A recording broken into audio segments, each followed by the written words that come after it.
दोस्तों प्रणाम, राधे राधे। कैसे होंगे? आशा करती हूँ अच्छे होंगे। कजरी गीत है शंकर जी की। दोस्तों अच्छी लगेगी तो लाइक शेयर सब्सक्राइब करना और कमेंट में लिख के बताना कैसे लगी। रिम झिम बरस बदरिया चुआई भोला तोरी झोपड़िया ना।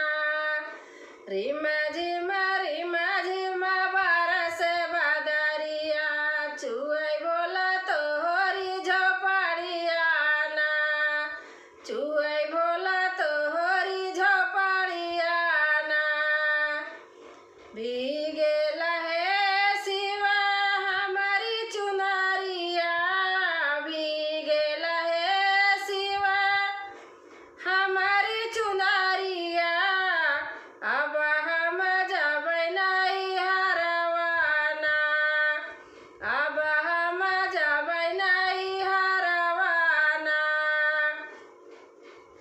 रिम झिम बरस सावनवा अब भोला जबै नहीं हरवाना।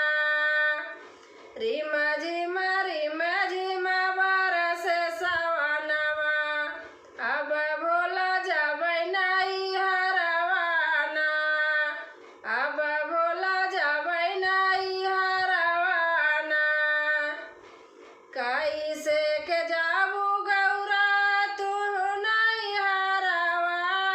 कैसे के जाबू गौरा तू नहीं हरवा।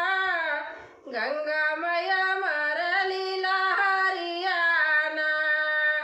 गंगा मैया मरली लहरियाना। रिम झिम बरस बदरिया चुआई भोला तोरी झोपड़िया ना।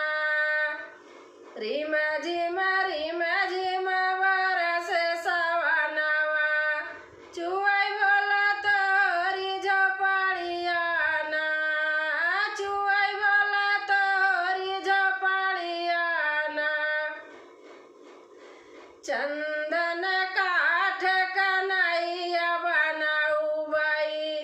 चंदन काठ कन्हैया बनौबै। चली जबै अपने नहीं हरवाना।